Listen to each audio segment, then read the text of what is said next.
See, there is one particular word used in the Bhagavad Gita and Bhagavatam. It is called Uparama. Uparama means shant or pacify. Yatro paramate chittam niruddham yoga sevaya yatra chaivatman atmanam pashyan atmani tushyati. So there you hear the word Uparama. There is another place, verse where it comes Uparamam padambujam. What is that verse? Bhava pravaho. How it goes? The last line is Uparamam padambujam. When the mind is peaceful and it focuses on the lotus feet of the Lord. So the word Uparama, has many places it is found. What is the meaning of pacifying the mind? Like in a lake, when there are ripples on the surface, then the moon is not visible clearly. Moon is visible, but it looks like scattered to many pieces. When the lake is still, then the moon, full moon is fully visible. Like Krishna is called Vrindavan Chandra. So he is compared to a full moon. Lord's smiling, beautiful face is visible in the heart of a devotee, in whose mind there are no ripples. And what are these ripples? They are called vrittis. The vrittis, vasanas, sanskaras. They are compared to the ripples, waves and tides. So ripples itself disturbance is a disturbance in the mind. What is because of the waves and the tides? If there are tides in the ocean, can a moon be visible in the water? It cannot be. So, therefore, you will find in the series of verses it is said, Tada rajastamo bhava kamalo badayaschaye cheta etair anavidham stitam satve prasidati evam prasanna manaso bhagavad bhakti yogataha Bhagavat tattva vijnanam mukta sangasya jayate vidyate hridaya grantishchidhyante sarva samshayaha kshiyante chasya karmani drishta eva atmanishvare. So in these three verses, it talks about pacifying the lower nature, which is Rajoguna and Tamaguna, and awakening Sattva-guna. Tada rajas tamo bhava kama lobha adeshyam is saying, which means kama, krodha, mada, lobha, moha, matsarya, which are all occupying the mind. They have to be released out. They have to be removed from the mind, and the mind then will come to the peaceful state. Because these are the ghosts which are inside the mind, which makes the mind jump up and down, run here and there. The ghostly viruses inside our mind. So when those viruses are squeezed out of the mind, then the mind becomes calm, cool, collected. Bhakti bhavanaya dvastaha rajas sattva tamo malaha. This is coming in the Vidura's instruction to Dhritarashtra in 13th chapter of the first canto. Bhakti bhavanaya dvastaha.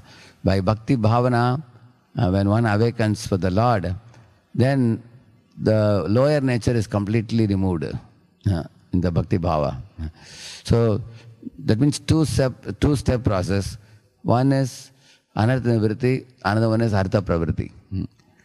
By removing the anarthas also, mind becomes pacified.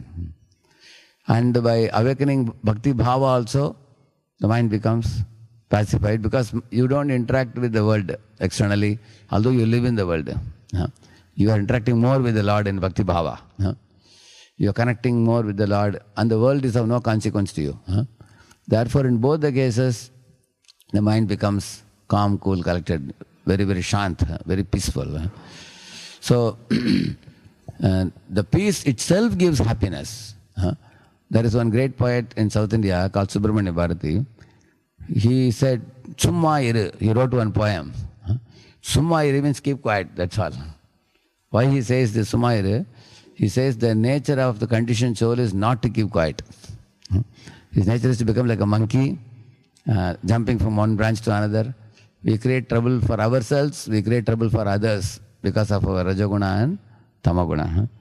But if somebody can withdraw oneself from Rajasic, Tamasic activities, and situates oneself in sattva, then one will be peaceful. So Sumayuri says. Now this is instruction given for naughty people, those who are creating trouble to others and themselves. But one who is already situated in sattva, for him further instruction is given. There is another instruction given in Tamil by one Vallalar. He says, Tanittiru, Pasittiru, Vinittiru. 3 things he says. Tanittiru means don't associate with non-devotee elements. He's saying, withdraw yourself. Don't isolate yourself from society, but insulate yourself.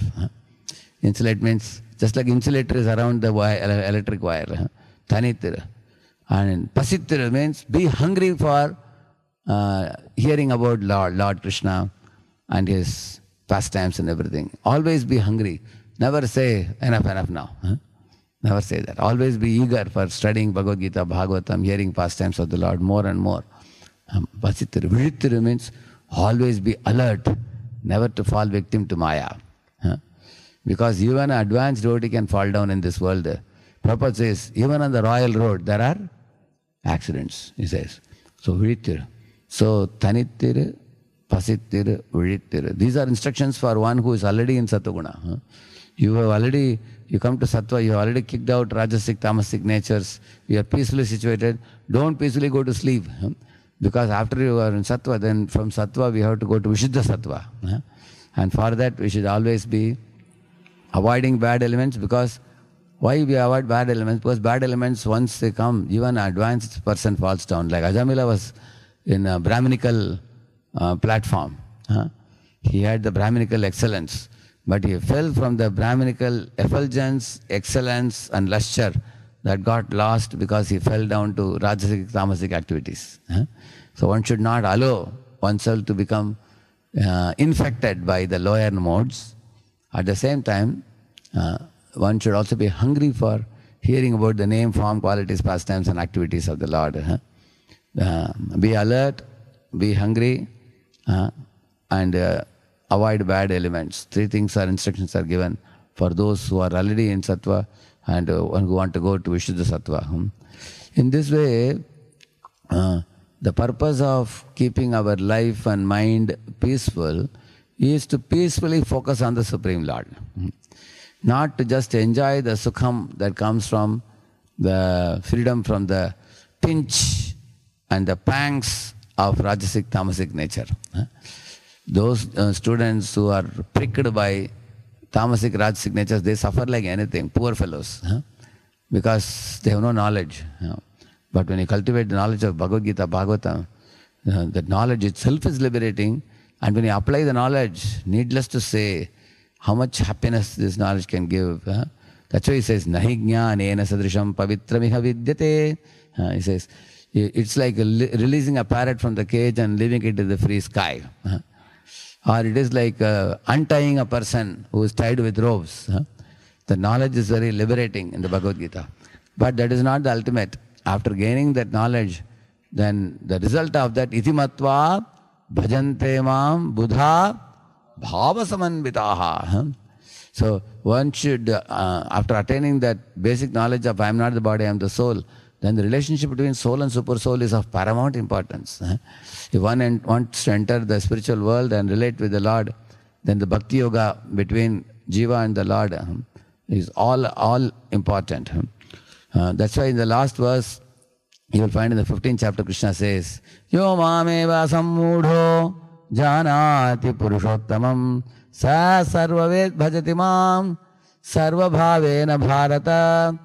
Such a devotee who without any doubt knows me to the Supreme Personality of Godhead, Lord Krishna says, such a person, what he does, he says, with a wholehearted consciousness, he chants the holy name, he glorifies me, adores me, admires me at every moment. Then the devotee's heart becomes decorated with Lord Vasudeva. He is carrying the devotee in his heart wherever he goes. That's why he says, Sva antastena gadabrata. Bhagavad Gita, Bhagavata. In that verse it says, which means in everybody's heart Lord Vasudeva is there, but hidden, not visible to that jiva, and he is not manifesting good qualities because of disconnect with the Lord. But by chanting the holy name, reconnect with the Lord in your own heart, and the Lord gets awakened by that devotee who is with great wholehearted consciousness chants the holy name with a full understanding. Vasudeva Sarvamiti. Lord Vasudeva has created millions of universes. He has entered millions of universes. Created millions of atoms and entered every atom. Created 8.4 million species and entered the heart of every species. In this way, there is not a place where he is not there. With this full awareness, the jiva surrenders to the Lord with a wholehearted consciousness. Therefore, the daily morning chanting of the holy name, it prevents us from the infection of the lower nature, of Rajaguna, Tamaguna. It also cleanses whatever impurities may be there already in our mind from the previous life and unwanted impressions. It also awakens love for Krishna and connects us to the Lord. It brings us and puts us in front of the Lord face to face in such a manner that one will revive one's Swarupa and one will be engaged in one's eternal. In this world you have temporary Swadharma, whereas in the Varnashrama is temporary Swadharma. Whereas in the spiritual world you get the eternal Swadharma of the soul is to Jivara Swarupa Hoy Krishna Nityadas. It puts us back in that position. So the chanting of the holy name is the greatest gift that the spiritual master gives to the disciple. And one should cherish it, one should value it, one should respect it. Kintu adarat anudinam kalusaiva jushta swadvi kramat bhavati tadgata mulahantri. So with great respect you chant the holy name, with adoration, admiration, in a prayerful mood. This chanting can take one to the ultimate goal of life, which no other thing can do, what the holy name can do. Harinam Prabhu ki